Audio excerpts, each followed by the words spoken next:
श्री चंद्रशेखर जी। माननीय अध्यक्ष जी, धन्यवाद कि आपने मुझे ये प्रश्न पूछने का मौका दिया। मैं मंत्री जी से पूछना चाहता हूं, अध्यक्ष जी आपके माध्यम से, कि आंगनबाड़ी बहनें बहुत काम करती हैं और ये एक अच्छा विस्तृत कार्यक्रम है। क्या आंगनबाड़ी बहनों के वेतन जो मानदेय उनको मिलता है वो कितना है, और अगर ये सम्मानजनक मानदेय है उसकी भी जानकारी दें, और ये सम्मानजनक मानदेय नहीं है आपके, जब आप इसका उत्तर देंगे तो ये भी बता दें कि क्या उनके वेतन वृद्धि की कोई कार्यक्रम, कोई आपके पास रूपरेखा है, क्योंकि ये कार्य काम तो बहुत लिया जाता है लेकिन उस तरह का सम्मानजनक मानदेय सर उनको नहीं मिलता। धन्यवाद सर। अध्यक्ष महोदय, क्योंकि आंगनवाड़ी की जो कार्यकर्ता हैं वो कार्यकर्ता उसी ग्रामीण उसी क्षेत्र के होते हैं और उनको 6 घंटे के लिए हम उनसे काम लेते हैं। निश्चित रूप से आज वो बहुत ही बेहतर काम कर रही है और विभिन्न राज्य सरकार भी अलग अलग तरीके से उनसे काम ले रही हैं। तो अगर हम देखें तो अलग अलग जो भारत सरकार के माध्यम से भी हम उनको मानदेय देते हैं और समय समय पर मानदेय में बढ़ोतरी भी होती है। मानदेय के अलावे भी हम उनको उनका जीवन बीमा, आयुष्मान भारत के तहत अभी हेल्थ कवरेज स्कीम से भी उनको हमने जोड़ा है और राज्य सरकार के द्वारा भी दिए जाते हैं। तो उसमें अलग अलग राज्य सरकार के द्वारा भी जो राशि दी जाती है, कहीं 15,000 कहीं 10,000 इस तरह से, और आने वाले समय में भी ये लगा नहीं राज्य सरकार महोदय, विभिन्न राज्य जब ये कार्य तो अलग अलग वो टॉप अप देते हैं और टॉप अप के माध्यम से देखेंगे तो विभिन्न राज्यों के इसमें मानदेय एक रूप में नहीं है। हम चूंकि इस प्रश्न से संबंधित नहीं है, हम आपको डिटेल आपको देंगे कि किस राज्य में कितने दिए जा रहे हैं। भारत सरकार समय समय पर 2018 में भी बढ़ाई है और हम जैसा महसूस करते हैं उनको हर तरह की सुविधाएं उपलब्ध करा रहे हैं। श्रीमती संध्या राय। धन्यवाद अध्यक्ष महोदय जी। मैं आपके माध्यम से माननीय मंत्री महोदय से पूछना चाहती हूँ, महिलाओं और बच्चों को दिशा में हमारी सरकार की पहल है कि हर आंगनवाड़ी केंद्रों पर या आसपास सरकारी स्कूलों में या पंचायत की भूमि पर पोषण वाटिकाएं बनाई जाएं, जिससे हमारी महिलाओं और बच्चों को भरपूर पोषण मिल सके। इसलिए मैं माननीय मंत्री जी से पूछना चाहती हूँ कि अभी तक पूरे भारतवर्ष में व मध्य प्रदेश में अभी तक कितनी पोषण वाटिकाएं संचालित हैं और आगामी हमारी सरकार का क्या लक्ष्य है। धन्यवाद। अध्यक्ष महोदय, पोषण वाटिका ये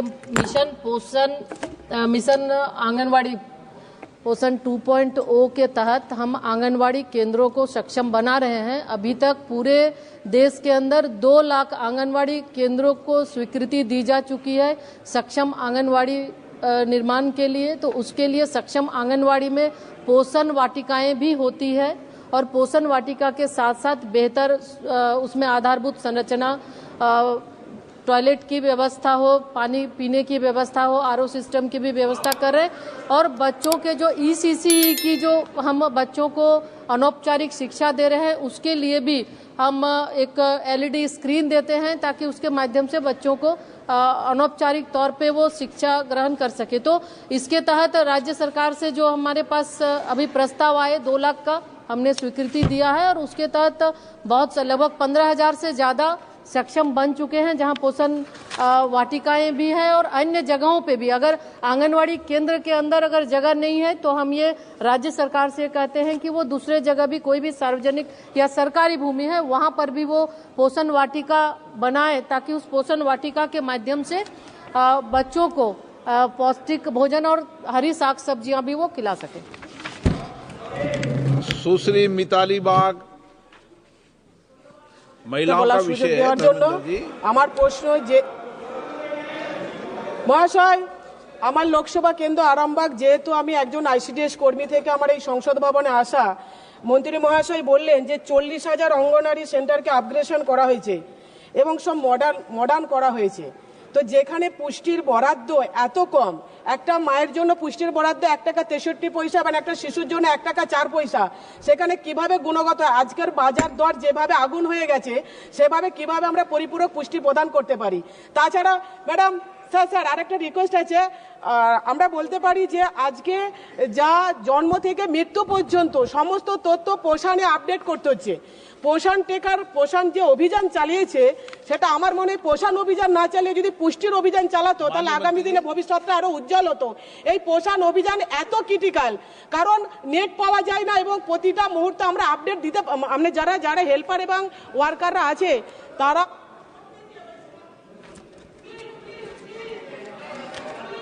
अध्यक्ष आप कंक्लूड अध्यक्ष करें, क्या पूछना चाहते हैं? एक मिनट, क्या पूछना? আমার प्रश्न पूछे প্রশ্নের आप, উত্তর হচ্ছে भाषण नहीं देते आप। আমার প্রশ্নের উত্তর যে आप प्रश्न पूछा करें, भाषण नहीं। আমার প্রশ্ন হলো যে বর্তমান যুগে যেভাবে জিনিসপত্রের নিত্য প্রয়োজনীয় জিনিসের দাম আগুন হয়ে যাচ্ছে, এত কম পয়সায় কিভাবে পুষ্টির বরাদ্দ করা যায়, কিভাবে পুষ্টিটা দেওয়া যায়? ओके मंत्री जी। अध्यक्ष महोदय, हम जैसा शुरू में ही हम कहे कि माननीय प्रधानमंत्री जी का लक्ष्य और उनके दूरदर्शी नेतृत्व से हम मिशन सक्षम आंगनवाड़ी पोषण 2.0 ताकि बेहतर सुविधा जो 10 करोड़ लाभार्थी हैं उन तक मिल सके उसके लिए कर रहे हैं। और उसी के तहत अभी 2023 में जो नॉर्म्स है, बच्चों को कितनी कैलोरी देना है, तो उस तरह एक नॉर्म्स बना। उसके तहत अभी माननीय वित्त मंत्री जी ने इस बजट में उन्होंने घोषणा भी किया है। तो बिल्कुल ये जो चिंता आपकी है ये चिंता सरकार की भी है और हम चाहते हैं कि जो बाजार मूल्य के आधार पर उन्हें मिल सके, तो इस बजट में उसका प्रावधान भी हुआ है। आने वाले समय में जो आपकी चिंता है उसको पूरा किया जाएगा। लेकिन एक बात हम जरूर कहेंगे कि आप चूंकि पश्चिम बंगाल से आती हैं तो दीदी के एक बार আপনাকে বলতে হবে যে স্কিম যেগুলো চলছে একটু স্কিম ওইটাতে একটু ফাস্ট করতে বলবেন।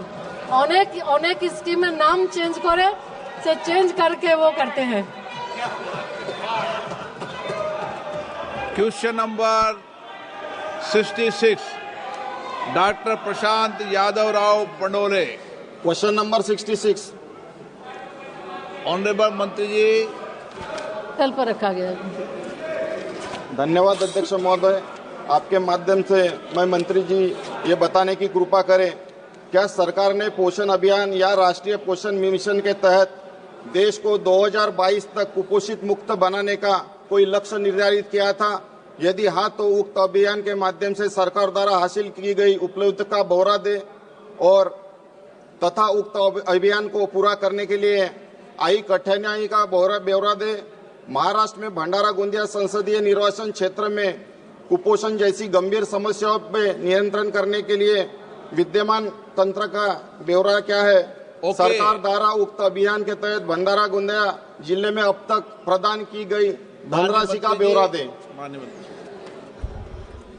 अध्यक्ष महोदय, भारत सरकार माननीय प्रधानमंत्री जी के नेतृत्व में आंगनवाड़ी प्रणाली को सशक्त बनाने और उच्च गुणवत्ता वाली पोषण सेवाएं प्रदान करने के लिए पूरी तरह से प्रतिबद्ध है।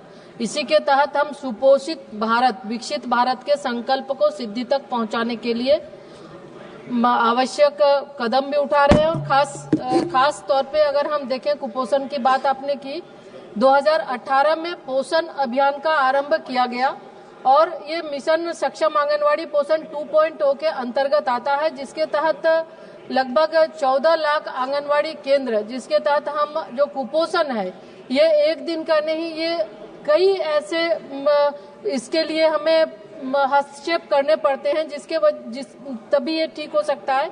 तो उसके तहत हमने जो पोषण अभियान के तहत लगभग 1 करोड़ से ज्यादा हमारे कार्यक्रम हुए, जिसके माध्यम से हम लोगों को जागरूक करने के लिए, चूंकि खान पान के साथ साथ जागरूकता भी बड़ी चीज है, उनको हम कैसे उनके बिहेवियर चेंज के लिए भी हम जागरूक करते हैं। और उसके साथ साथ लगभग कुपोषण की समस्या को से निपटने के लिए सामुदायिक सहभागिता, लाभार्थियों के सशक्तिकरण और सामाजिक उत्तरदायित्व को बढ़ाने के लिए प्रतिवर्ष पोषण माह और पोषण पखवाड़ा के माध्यम से हम गतिविधियां आयोजित करते हैं। और अभी तक अगर देखें तो लगभग 13 करोड़ गतिविधियां हुई है, जिसके माध्यम से हम लोगों को जागरूक करते हैं और हम अपने कार्यक्रम के माध्यम से उन तक जो हमारे 10 करोड़ लाभुक हैं, बच्चों की हम जो सैम और मैम बच्चे हैं उनको हम THR के माध्यम से और उनको